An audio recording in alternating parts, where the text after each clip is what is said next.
Good Saturday evening. Welcome to this week's weekly weather briefing. It is February the 17th, 2018. A very active pattern is setting up across the area as I speak, and it will continue into the next couple of weeks. So that's why a very soggy pattern is about to set up if it isn't already. But the good news is tomorrow we get one dry and at least a decently warm day. We'll talk about it here in just a second. What is the cause of all of this rain that's coming in right now and the rain to come, and what this could cause for maybe some rivers across the area, some flooding risk. Warmer than average temperatures to continue in the midst of all of this, and the long-range pattern. We'll take a look at that as well going into the early part of March. We're dry and we're warm tomorrow. Temperatures in the upper 40s to lower 50s. Some of us could reach the mid-50s. Likely tomorrow is going to be the only dry day this week. Every other day has at least a chance of rain on it. A soggy pattern is setting up. Rain returns by Monday morning. Slow-moving cold front by midweek, Wednesday through Thursday. And another surge of moisture moves in for next weekend, Friday through Sunday. Now that time frame could be shortened a little bit, but right now we're just not really sure. So as we go throughout the next week, the timing on the next weekend system will have to be adjusted a little bit. But right now, Friday through Sunday is my rough estimate on the timing.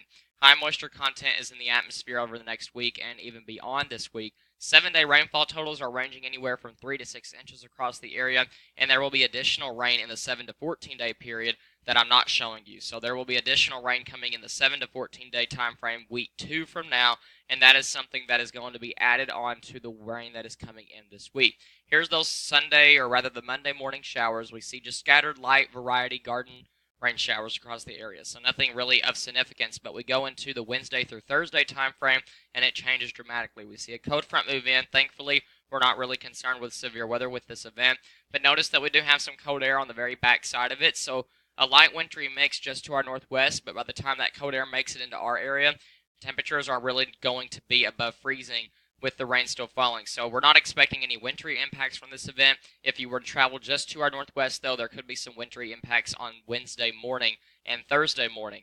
Thursday, though, notice that the rain is still in our area. We're not looking at any wintry weather impacts from this event. Like I said, just to our northwest, this is all rain. So that rain comes in Wednesday morning, still around here by Thursday morning. This is a prolonged period of heavy rain. And with PWAT values that we'll talk about here in a minute running so high, this is going to allow for some heavy pockets of rain and training to form. Once again, this upcoming weekend, we have another system moving in.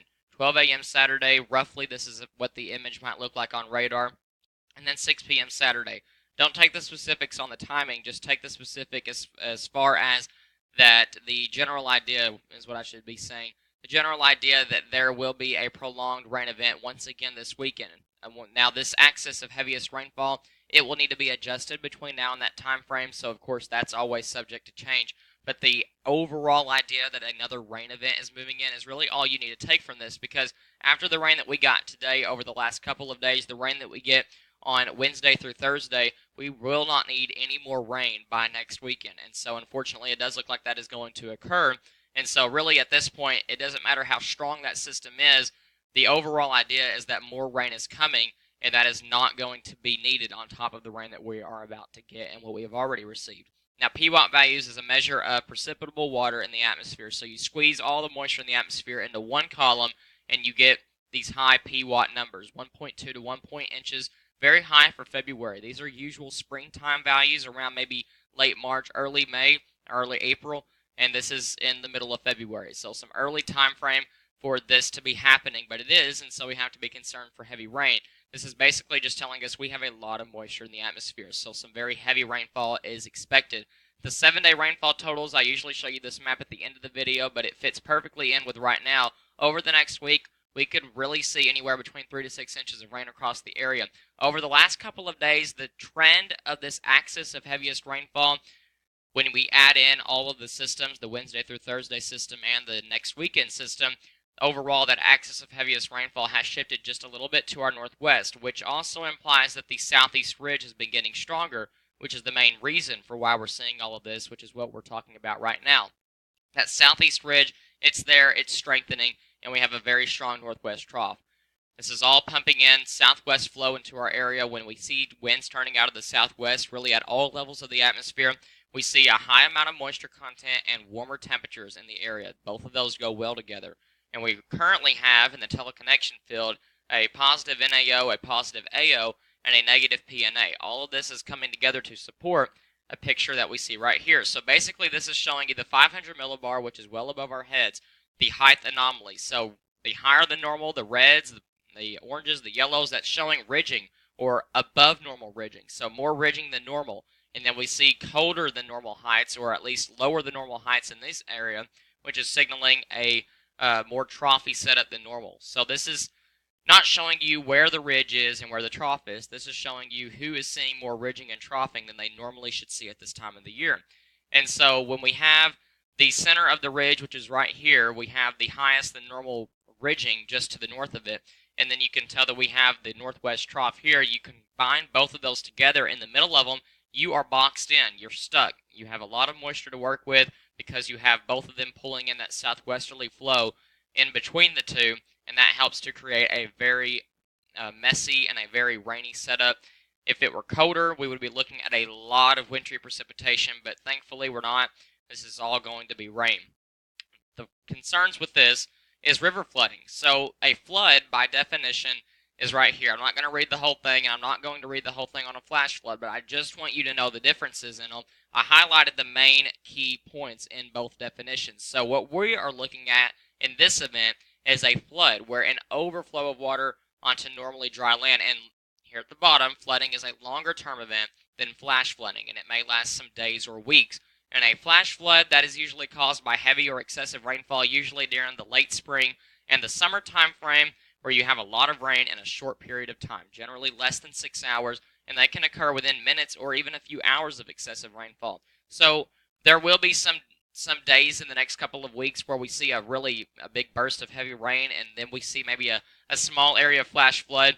But really, when we have pile after pile after pile of rain moving through the area, and we have a surge of moisture after surge of moisture, that's when we begin to see a setup of a flood, where we see just periods of rain beginning to become more frequent over the next couple of weeks. And when that happens, you're setting yourself up for a flood. Here's a look at what the forecast is for the Ohio River Brookport Lock-in Dam. So we're looking at least going into minor flood stage over the next couple of weeks, and we're already in minor flood stage right now. And I personally think this is going to continue to go up, depending on how all of the water gets controlled and everything. Will depend on how high the crest actually gets. So we'll have to watch this very closely. This is just one dam across the area. There's several other dams, and there's several other locations that we measure the water level across the area rivers, and so this is something that we're going to have to monitor. It's events like these where your rivers begin to come up slowly but gradually, and so this is going to be a long-term event. We'll begin to see flooding like we already are now on the rivers, minor flooding, and that will continue. It's not like this is going to be brief. This is going to continue, just like a flood definition said. It's prolonged, and so it's going to last for a few weeks. Warmer than average temperatures are going to be with us in the midst of all of this. Now, granted, on Wednesday, temperatures will fall throughout the day because of that cold front, but we will quickly go back to warmer than normal temperatures by Thursday, Friday, and into Saturday. Mid to late February, our average highs are in the upper 40s to low 50s, our average lows in the low to mid 30s. Expected temperatures for the next couple of weeks are in the upper 50s to low 60s, and our average lows in the middle to upper 40s. So well above normal than what we should be seeing over the next couple of weeks. And you can tell over the next 10 days, you can at least say that this is a very warm pattern for the eastern United States to sign off winter.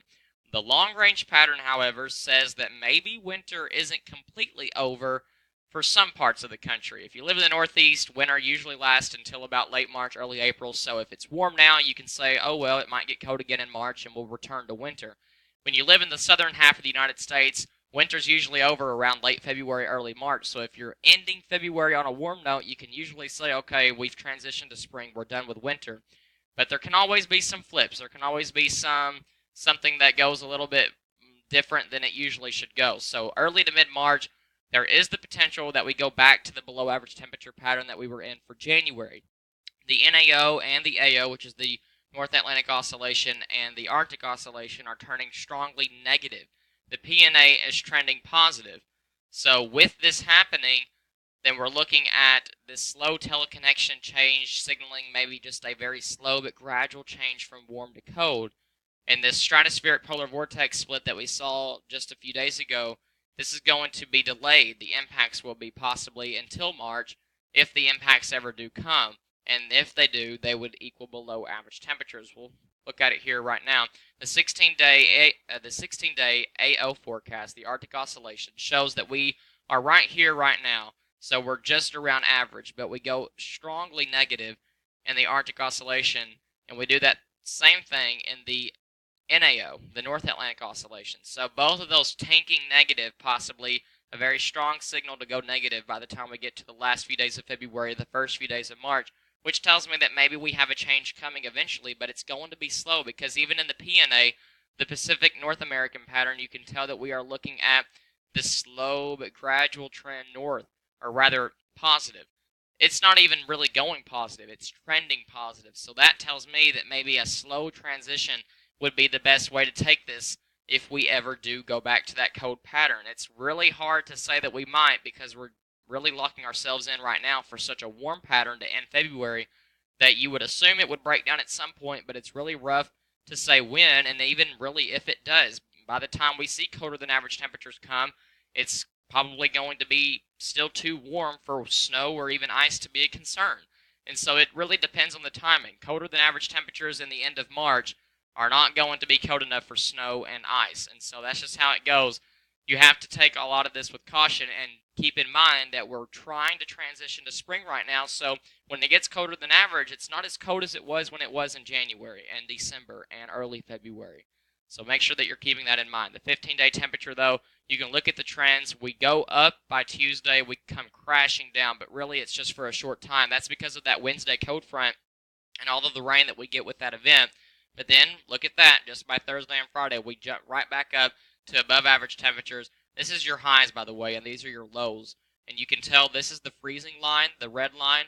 And so our afternoon highs are not even getting close to the freezing mark. And our overnight lows, for the most part, are staying well above freezing.